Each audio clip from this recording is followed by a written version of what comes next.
All right, thanks, Mr. Cheney, for that review on quotation marks and dialogue and that fun story from Knucklehead. We're going to do some practice now on our own. So let's go into Google Classroom right now. And when you get into Google Classroom, you have a posting for voice. So go ahead and go to your voice posting, and in there you're going to find where it's got quotation marks. So we'd like you to get into that and open up that document. All right, so you might need to pause for a second and find that document. All right, you're looking at this document right now. So this is all about quotation marks, and we're going to do just a little bit of practice with this. These are the rules for quotation marks. You want to make sure that you know these because you're going to be writing from here and all the way through high school and into college. So making sure that you know how to use quotation marks. So let's take a look. These are the rules. It says to use quotation marks to enclose or set off the exact words or thoughts of someone. So right here, you can see Shrek said, "This is my swamp." "The kingdom," Lord Farquaad exclaimed, "is growing rapidly." So those are the exact words, and you'll see that they have quotation marks used there. There are times when you don't use quotation marks. If it's an indirect quote, meaning the meaning is just expressed by the speaker, but it's not the exact words. So like this one, Shrek said that the swamp was his. And Lord Farquaad expressed his belief that the kingdom is growing rapidly. So when you see the word that, that's usually a hint that you do not need quotation marks. In dialogue, this is a big one. And so I'm going to highlight that one. So you might want to highlight it too. I'm going to highlight this one. In dialogue, you have to begin a new paragraph and indent to show that change of a speaker. So if you look right here, it indents right away. "Mom, will you loan me some money for the movies?" Then it goes to a new line and indents. "No, I can't spend any more money this week," answered Mom. New line and indents. "Well, I guess I'll have to stay home." So looking right there, how each time the speaker changes, new line and indents. You also use quotation marks to set off titles of newspaper articles, poems, magazines, articles, short stories, and songs. So Robert Frost's poem, "The Road Not Taken." "The Road Not Taken," that title would be inside quotation marks. And I just finished reading Huey Thomas's short story called Amigo Brothers. Amigo Brothers would be inside quotation marks. You also use quotation marks to set off words and letters that are used as words. Would you use the word cray-cray to describe your dog? Cray-cray is the word that's being talked about, so it's inside quotation marks. Susan received an A on her test. We're talking about just a letter, so it's inside quotation marks. All right, we're going to do exercise 1. So it's pretty simple here. It says place quotation marks and commas wherever they're needed in the following sentences. So let's just do number 1, and then I'm going to have you guys go ahead and do 2, 3, 4, and 5. When most of the class is done, I'm going to ask for teachers to then show the answers. So let's take a look, because this is just practice time. So number 1, "I am always on time for class," Molly replied. The actual words coming out of Molly's mouth are this: "I am always on time for class." So because those are the words coming out of her mouth, I know that they have to be inside quotation marks. I also know that I need to have some type of punctuation inside that quotation mark. Always have to have something. So I'm looking at this. It's not a question, so I wouldn't put a question mark. It's not an exclamation, so I don't need to put an exclamation point. Here, I would just do a comma. "I'm always on time for class, comma, quotation marks," Molly replied. So go ahead and do sentences 2, 3, 4, and 5. Teachers, go ahead and pause, give students a few minutes to do that, and then we'll go over the responses. All right, let's go over the responses. Number 2, Sam said that the test was very hard. No quotation marks needed. Right here, the word "that" is what's letting you know you don't need quotation marks. Number 3, the test was very hard, moaned Sam after class. The actual words coming out of Sam's mouth are this: the test was very hard. That's what came out of Sam's mouth. And I need to put a comma in there. The test was very hard, comma, quotation marks, moaned Sam after class. If you got that one right, you can give yourself a little +1. You can put a little happy face right here, whatever you need to do to show that you got it right. Number 4, many people have trouble spelling the word separate. Well, here we don't have anybody talking, but we are being very specific with talking about the word separate. So we're putting the word separate inside quotation marks.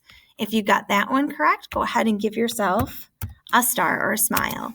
And then number 5 is after 20 years, a poem or a short story. We're talking specifically about a short story, so we're going to put the title inside quotation marks. So we'll be putting it just like that. If you got that one right, go ahead and give yourself a star or a smile, and hopefully you did really well. Let's move on down to exercise number 2. Before we get into it, let's take a look at these rules. So scroll on down, and you're going to take a look right here. All right, let's take a look at these rules.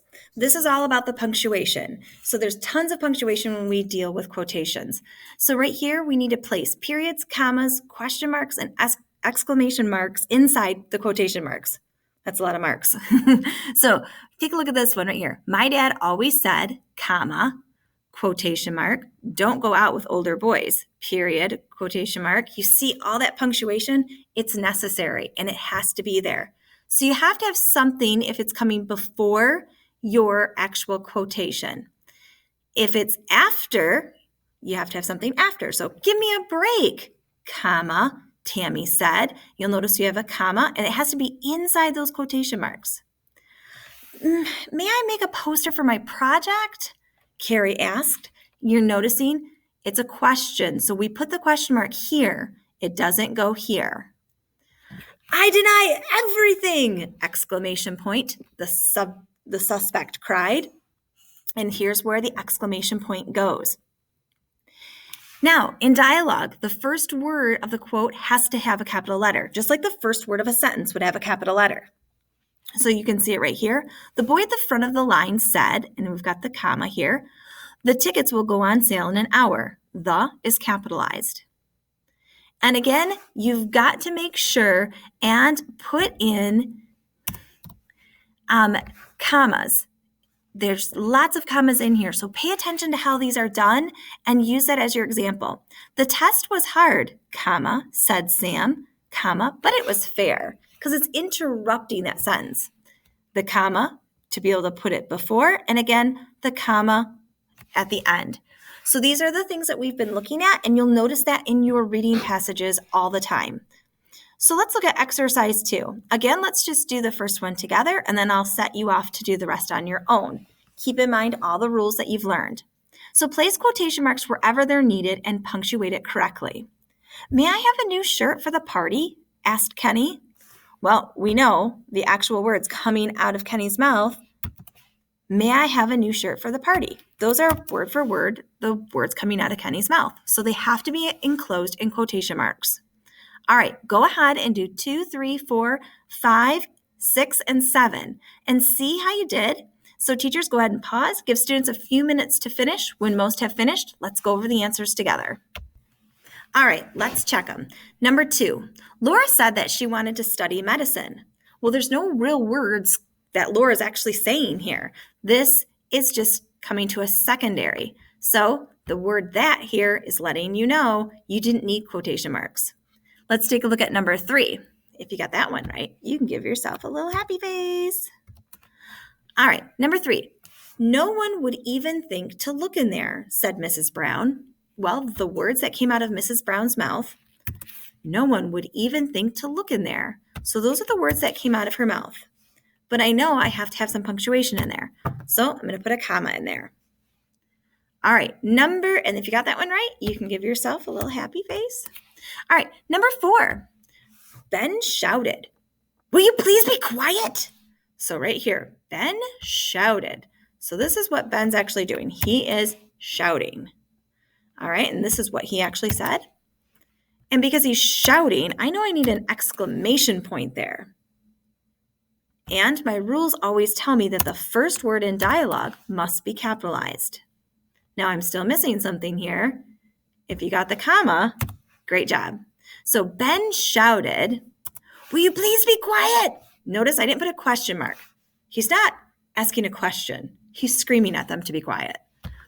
So if you got that one correct, and that was a lot of punctuation, give yourself a smile. Number 5. Does anyone know, asked Gina, who the speaker is going to be?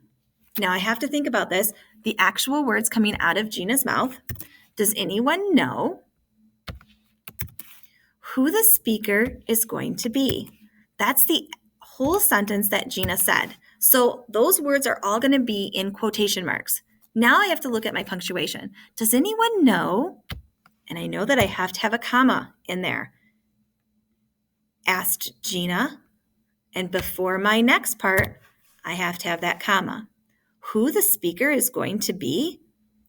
It's a question. So it also needs a question mark. This has got a lot of punctuation in it. So check and see if you got that one right. We don't capitalize the W here. This is still one big sentence. Does anyone know who the speaker is going to be? So this one doesn't need a capital right here. If you got that one right, give yourself a smile. Number 6, I think I left my bag on the bus, said Jenny sadly. Well, the words that actually came out of Jenny's mouth, I think I left my bag on the bus. And the only punctuation I need in there is a comma. If you got that one right, go ahead and give a smile. Number 7, the coach always irritated us by using the word buddy whenever talking to us. Here, it isn't anybody talking, but they're referencing the specific word buddy. All right, and number 8, my sister wrote a short story called The Bear in the Kitchen. The title of the short story needs to be in quotation marks. So if you got those ones correct, go ahead and give yourselves some little happy faces. All right, great job. Now let's actually practice writing a real conversation with someone. Go ahead and go on to the next video.